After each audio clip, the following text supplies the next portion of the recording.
To altitude IAS और हम लोग देख रहे हैं PYQs टू MCQs। और हम आपको बता दें कि इस कार्यक्रम के तहत हम न्यूज़पेपर के थ्रू प्रीवियस ईयर क्वेश्चन को जानने की कोशिश करते हैं कि किन टॉपिक से आए हैं और किस तरीके के क्वेश्चंस आए हैं, और उसके आधार पे हम लोग टॉपिक रिलेटेड न्यूज़पेपर में जो टॉपिक होता है उससे रिलेटेड हम लोग MCQs देखते हैं और क्वेश्चन संभावित क्वेश्चंस को जानने की कोशिश करते हैं। तो हमारा आज का सबसे पहला टॉपिक पेज नंबर 1 का है। जो जयशंकर हैं, अमेरिका के जो मिनिस्टर हैं उनसे मिले हैं और उनकी बातचीत हुई है इलीगल माइग्रेशन को लेकर के, क्योंकि डोनाल्ड ट्रंप भाई साहब जो हैं, जो मैंने कल भी चर्चा की थी कि सिटीजनशिप और इलीगल माइग्रेंट्स को लेकर के काफी एक्टिव पर्सन है।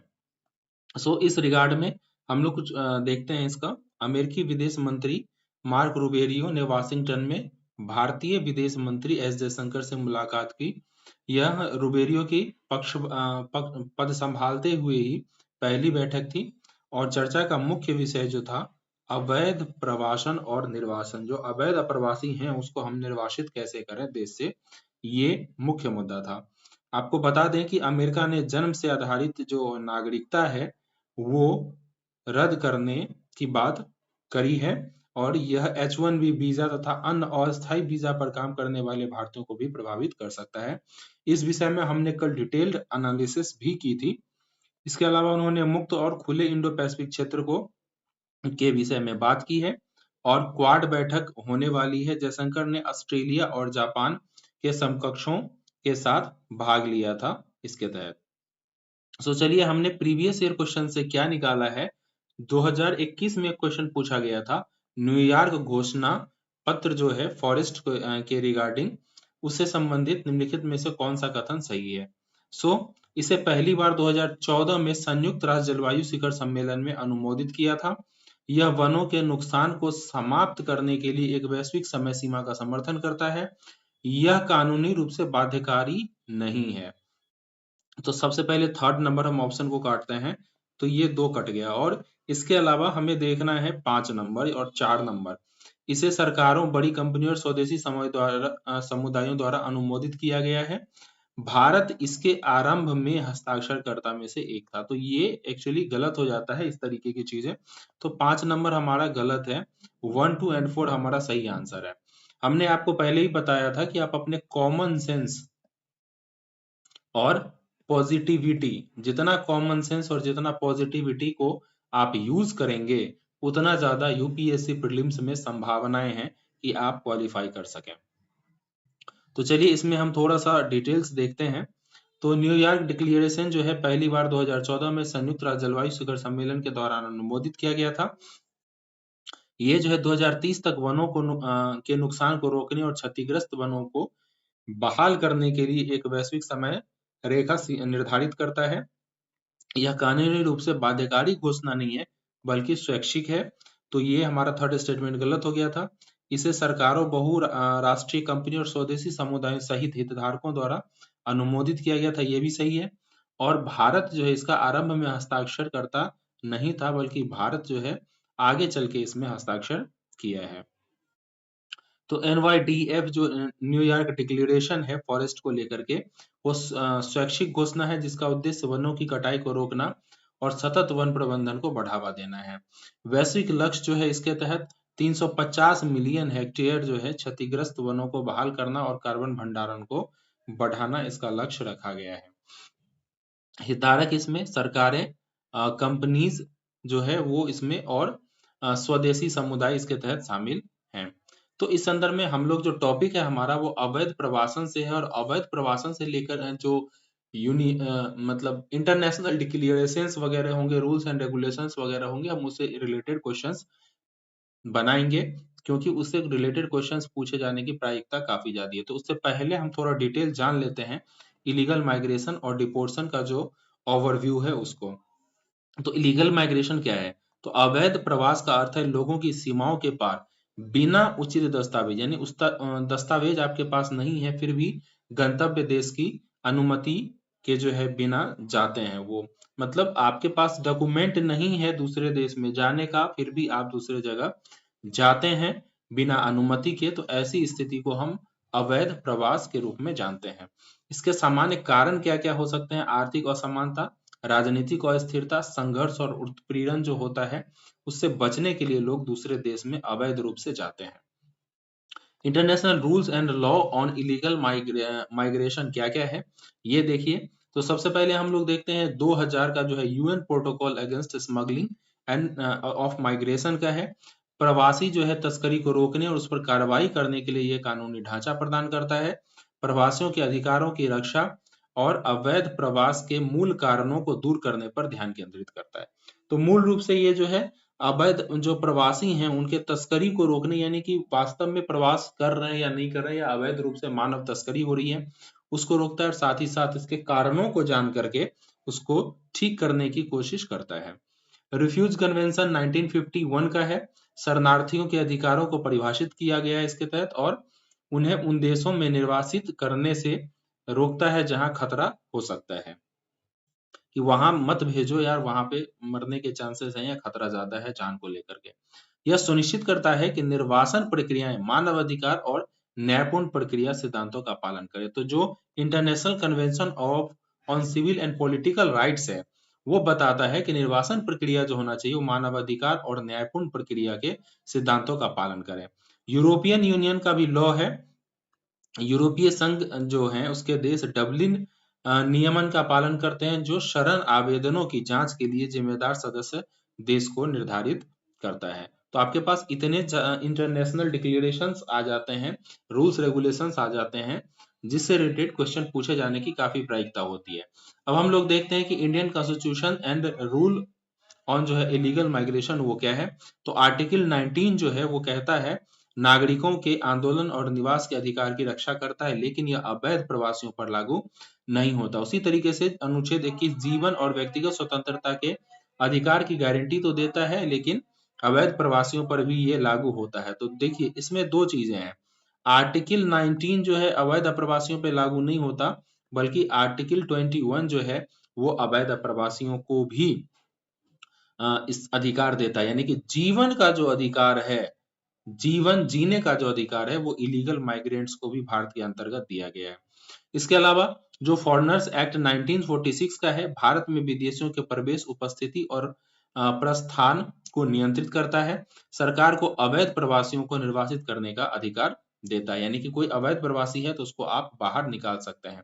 लेकिन आर्टिकल 21 क्या कहता है? जीवन का अधिकार। इसका मतलब ये है कि किसी क्षेत्र में अगर जीवन की समस्या हो सकती है, यानी कि वहां मृत्यु का भय होता है या सिचुएशंस बहुत ज्यादा क्रिटिकल है, तो ऐसे संबंध में भारत ऐसे संदर्भ में क्या कर सकता है? निर्वासित नहीं भी कर सकता है, उसको जीवन का अधिकार दे सकता है। ये डिपेंड करता है गवर्नमेंट के ऊपर। इसके अलावा सिटीजनशिप एक्ट जो है 1955 वो बताता है नागरिकता को परिभाषित करता है और अवैध प्रवासियों को भारतीय नागरिकता प्राप्त करने से रोकता है। 2019 का जो एक संशोधन है जिसमें अफगानिस्तान, बांग्लादेश, पाकिस्तान से आने वाले कुछ धार्मिक समुदाय हिंदू, सिख, बौद्ध, जैन, पारसी, ईसाई को अवैध प्रवासी के परिभाषा से बाहर करता है और उन्हें यह अधिकार देता है कि अगर आप 2014 दिसंबर से पहले आए हैं तो आपको यहाँ नागरिकता प्राप्त हो सकती है।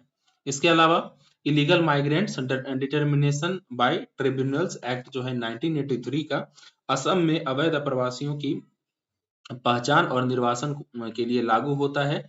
इसे 2005 में निष्क्रियता के कारण निरस्त कर दिया गया।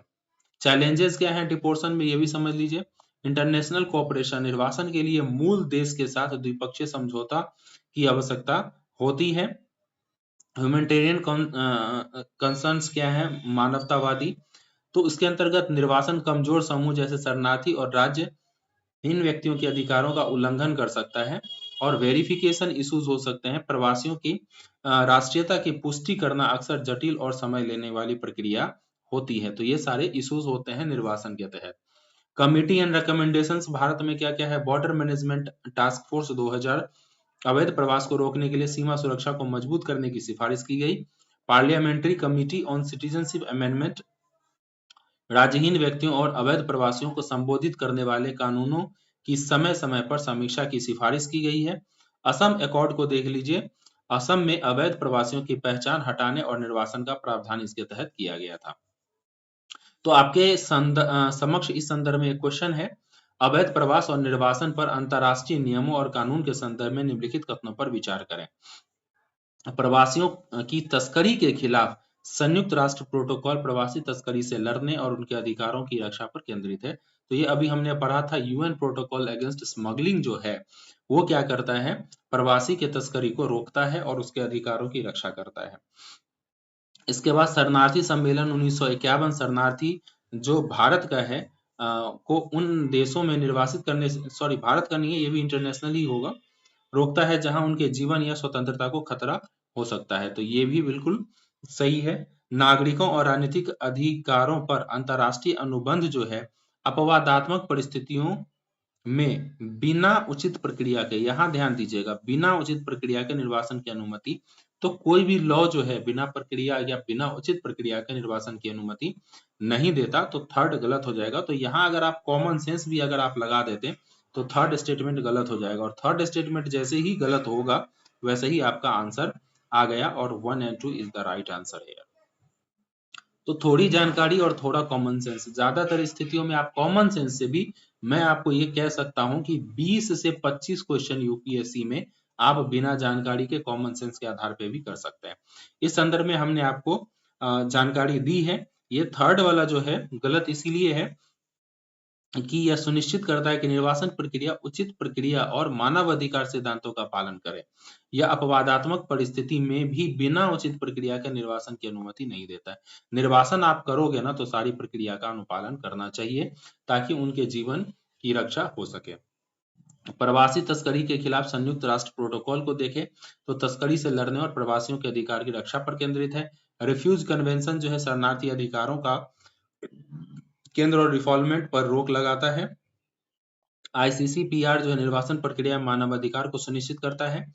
और ईयू का डबलिन जो रेगुलेशन है, यूरोपीय संघ डबलिन नियमन शरण आवेदनों के लिए सदस्य देशों की जिम्मेदारी तय करता है। तो आपको ये भी क्वेश्चन पूछा जा सकता है कि निम्नलिखित में से कौन कौन से जो कन्वेंशन है या फिर रूल्स रेगुलेशन है, इंटरनेशनल कन्वेंशन है, वो प्रवासन से संबंधित प्रावधान करता है। तो ये चारों ही इसमें सही हो जाएंगे।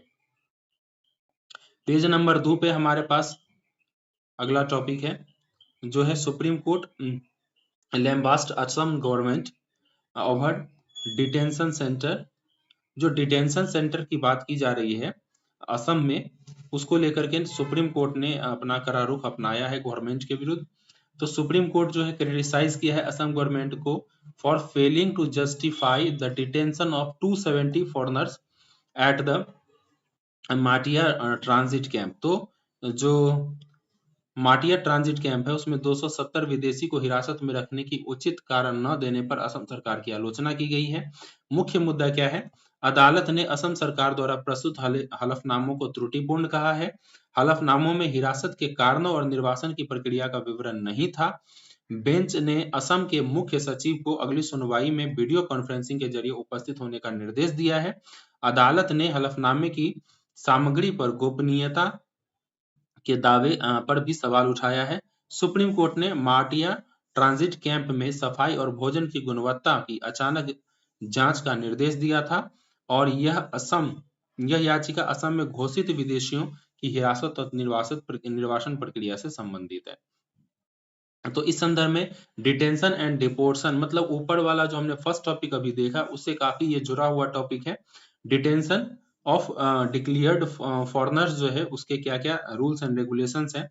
तो डेफिनेशंस देख लीजिए आप, ऐसे व्यक्ति जिन्हें न्यायाधिकरणों या अदालतों द्वारा लागू कानूनों के तहत अवैध प्रवासी के रूप में पहचाना जाता हो, इसके निर्वासन की प्रक्रिया पूरी होने तक इन्हें हिरासत में रखा जाता है।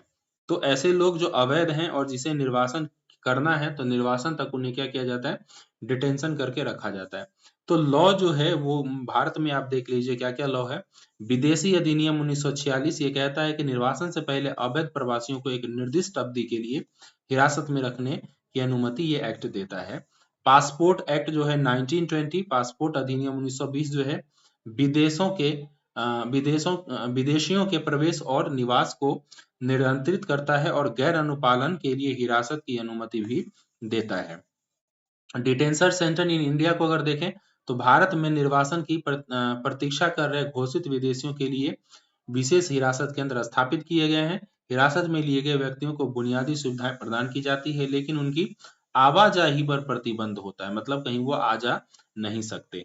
एक तरीके से जेल वाली ही सिचुएशंस होती हैं। घोषित विदेशियों के दीर्घकालीन हिरासत मानवाधिकार स्थितियों और न्यायपूर्ण प्रक्रिया पर सवाल उठाती है। भारत में सर्वोच्च न्यायालय ने मानवीय व्यवहार और समय पर निर्वासन पर जोर दिया है। तो सुप्रीम कोर्ट ने क्या कहा है कि आप समय पे मानवाधिकार भी बहाल करो और समय पे निर्वासन करो, बहुत ज्यादा लेट भी नहीं होना चाहिए। तो डिपोर्शन जो है, घोषित विदेशी नागरिकों का जो निर्वासन है, उससे क्या क्या चीजें आप देख लीजिए। फॉरेनर एक्ट 1946, जो विदेशी अधिनियम 1946 है, न्यायाधिकरणों द्वारा पहचाने अवैध प्रवासियों को निर्वासित करने का अधिकार सरकार को देता है। निर्वासन आदेश नागरिकता की पुष्टि और गंतव्य देशों के साथ समन्वय के बाद जारी किए जाते हैं। तो उससे जब तक कि समन्वय देश, जो जिस देश से वो आए हैं, उस देश के साथ समन्वय नहीं होता, तब तक ये आदेश जारी नहीं किए जाते हैं। पहचान जो है, न्यायाधिकरण या अदालतें लागू कानूनों के तहत व्यक्ति को विदेशित घोषित करती है। और वेरिफिकेशन जो है, संबंधित देश के अधिकारियों के साथ समन्वय में व्यक्ति की राष्ट्रीयता की पुष्टि की जाती है। निर्वासन व्यक्ति को स्वेच्छा से या जबरदस्ती उसके मूल देश भेज दिया जाता है। चैलेंजेस क्या हैं इसके तहत? तो वेरिफिकेशंस में बहुत ज्यादा इश्यूज आते हैं, बायलैटरल कोऑपरेशंस में दिक्कत आती है, ह्यूमन राइट कंसर्न्स इसके अंतर्गत देखे जाते हैं, क्योंकि मानव अधिकार का अक्सर उल्लंघन यहाँ पे देखा जाता है। अंतर्राष्ट्रीय जो मानक और भारत की जिम्मेदारी क्या क्या है? तो इंटरनेशनल लॉ क्या कहता है? Universal declaration of human right के तहत सार्वभौमिक मानवाधिकार घोषणा में सभी व्यक्तियों, जिसमें विदेशी भी शामिल है, की गरिमा और अधिकारों की रक्षा करता है। इसके अलावा अभी हमने बात की थी international convention on civil and political rights की, जो निर्वासन प्रक्रिया में निष्पक्षता सुनिश्चित करता है। इसके अलावा भारत का अगर हम देखें, भारत के अंतर्गत, तो आर्टिकल 21 जो है सभी को, जिसमें विदेशी भी शामिल है, जीवन और व्यक्तिगत स्वतंत्रता का अधिकार प्रदान करता है। और अनुच्छेद जो है सभी व्यक्तियों, जिसमें गैर नागरिक भी शामिल है, को कानून के समक्ष क्षमता की गारंटी देता है। तो इस संदर्भ में भारत में घोषित विदेशी नागरिकों को हिरासत और निर्वासन के संदर्भ में निम्नलिखित कथनों पर हमें विचार करना है। पहला है, जो विदेशी अधिनियम 1946 से निर्वासन से पहले अवैध प्रवासियों को एक निर्दिष्ट अवधि में हिरासत में रखने की अनुमति देता है। बिल्कुल सही है। पासपोर्ट जो है अधिनियम 1920 विदेशियों के प्रवेश और निवास को नियंत्रित करता है और गैर अनुपालन के लिए हिरासत की अनुमति देता है। थर्ड देख लीजिए, विशेष हिरासत केंद्र में हिरासत में लाए गए व्यक्तियों को केंद्र के भीतर स्वतंत्र आवाजाही की अनुमति कहीं भी नहीं दी जाती है। तो ये थर्ड गलत हो गया। अगर थर्ड को अगर आप काट दें तो फर्स्ट एंड सेकंड वैसे भी आंसर सही हो जाता है। तो इसके साथ ही जो है इसका हमारा ए आंसर सही हो जाता है। थर्ड वाला हमने आपको बताया भी था कि आप थोड़ा सा सेंस भी लगाएं, और साथ ही साथ हमने आपको भी बताया भी था कि व्यक्तियों को बुनियादी सुविधाएं प्रदान की जाती है, लेकिन उनकी स्वतंत्र आवाजाही की अनुमति नहीं होती है। इसके अलावा हमने फॉरेनर एक्ट 1946, पासपोर्ट एक्ट 1920 और डिटेंशन सेंटर्स जो है उसके बारे में हमने ऊपर जानकारी प्राप्त की है। अगला हमारा जो टॉपिक है वो है पेज नंबर 6 से, द हिंदू के पेज नंबर 6 पे, फ्लैगशिप स्कीम जो है गर्ल्स चाइल्ड के लिए हैज हेल्प डिफीट बायस।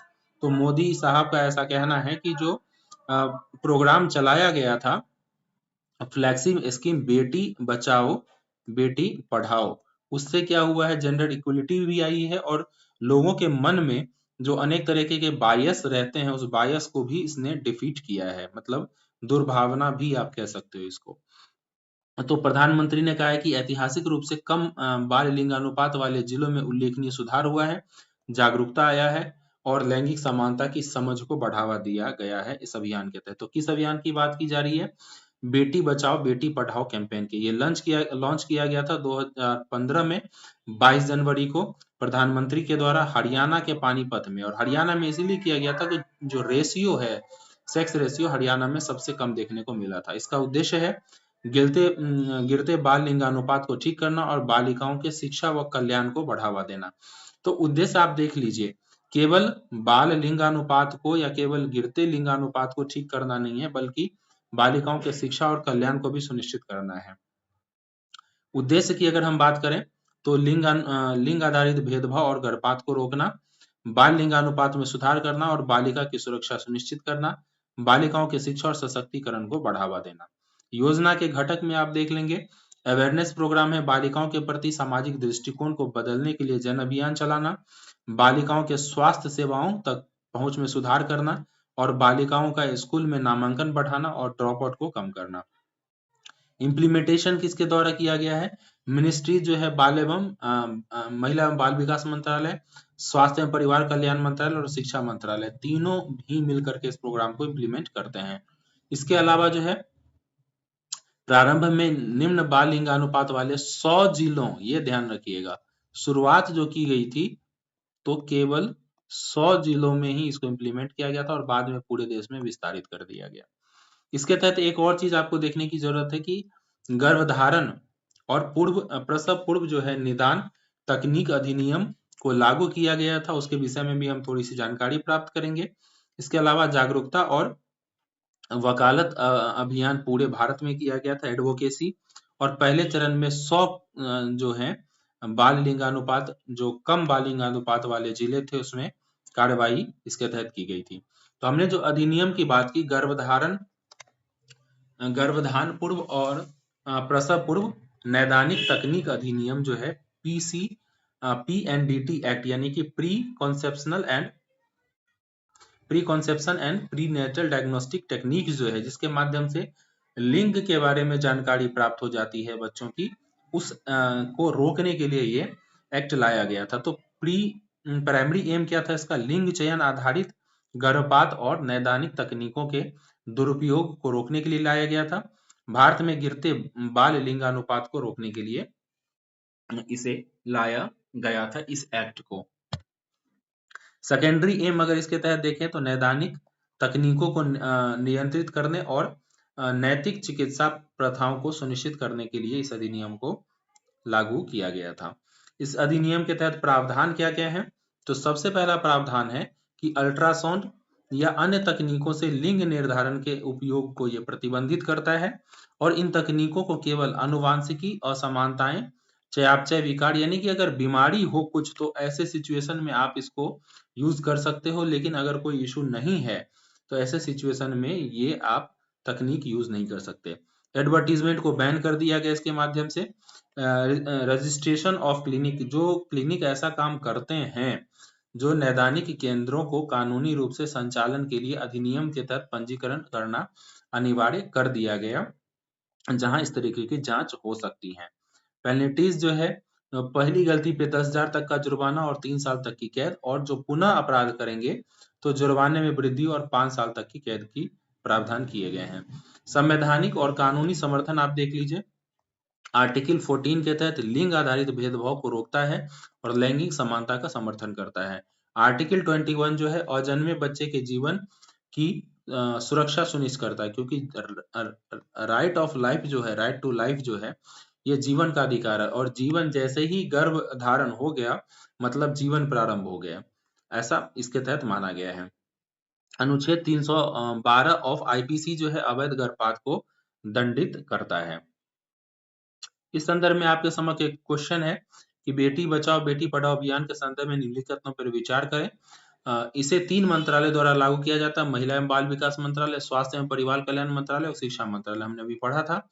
इसके अलावा यह अभियान प्रारंभ में 700 जिले, तो देश में 800 जिले हैं और उसमें से 700 जिले में प्रारंभ किया गया। ये कॉमन सेंस क्या लग रहा है आपको?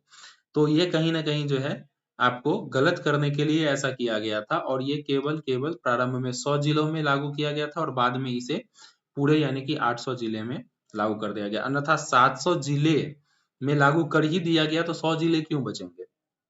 यह अभियान बाल लिंगानुपात में सुधार पर ही केंद्रित है। यहाँ भी तो ये इसके हमने देखा था कि बहुत सारे इसके टारगेट हैं, केवल एक ही टारगेट नहीं है। तो सेकेंड एंड थर्ड जो है गलत हो जाता है, ऐसे में हमारा आंसर हो जाता है ओनली 1।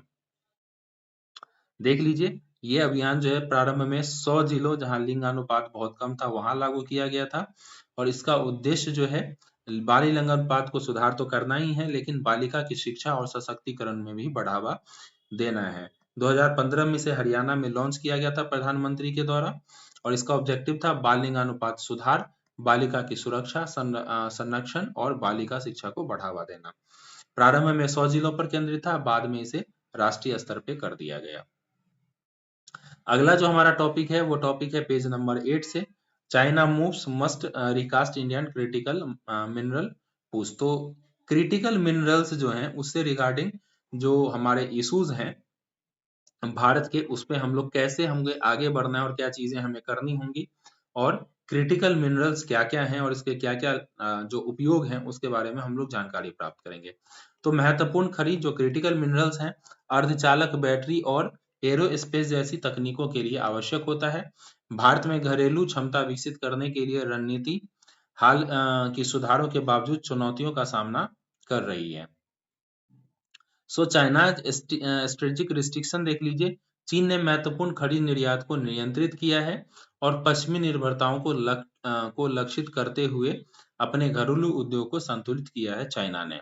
अब इंडिया का रिफॉर्म है, इंडिया ने क्या किया है, निजी और विदेशी निवेश के लिए लाइसेंस और को प्रोत्साहन दिया है और एक स्कीम लाई है काबिल, इसका ने लिथियम और कोबाल्ट में विदेशी निवेश पर ध्यान केंद्रित किया गया है काबिल स्कीम के तहत।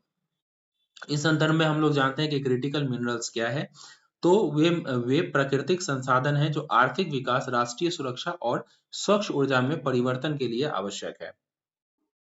इन खनिजों की मांग अधिक और आपूर्ति सीमित है, जिससे ये महत्वपूर्ण होने के साथ साथ आपूर्ति श्रृंखला में व्यवधान के प्रति संवेदनशील होते हैं कि अगर कोई व्यवधान आपूर्ति श्रृंखला में आ गया तो विभिन्न देशों को ये खनिज प्राप्त नहीं हो पाएंगे।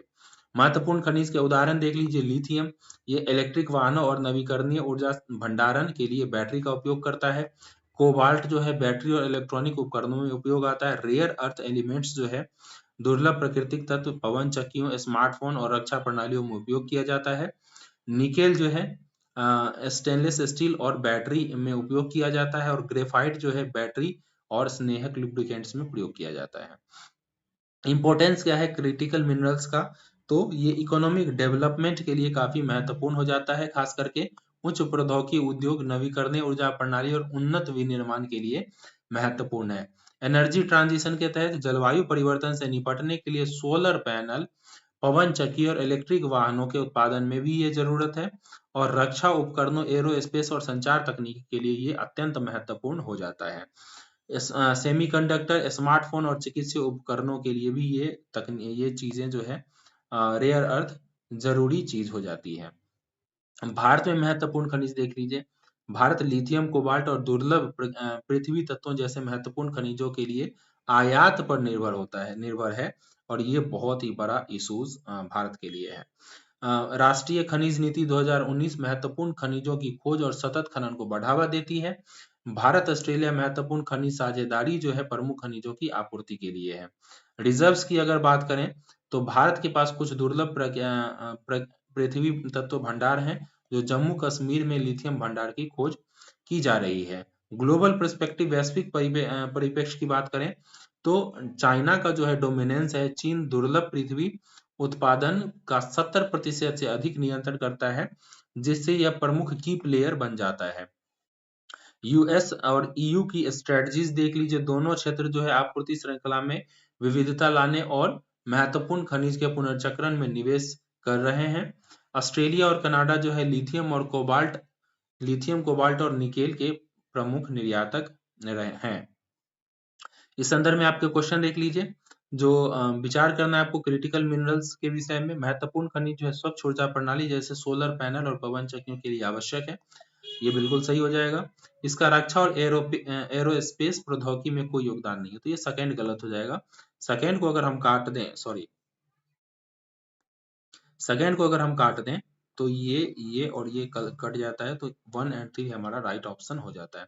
तो दुर्लभ पृथ्वी तत्व महत्वपूर्ण खनिजों के उदाहरण है जिनका उपयोग पवन चक्कियों और स्मार्टफोन में होता है।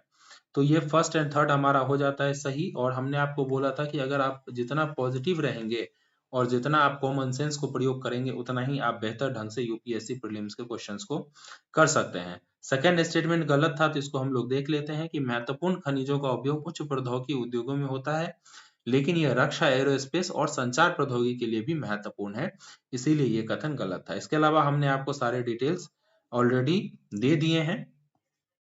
तो आज के लिए इतना ही, मिलते हैं कल नए टॉपिक के साथ। बहुत बहुत धन्यवाद।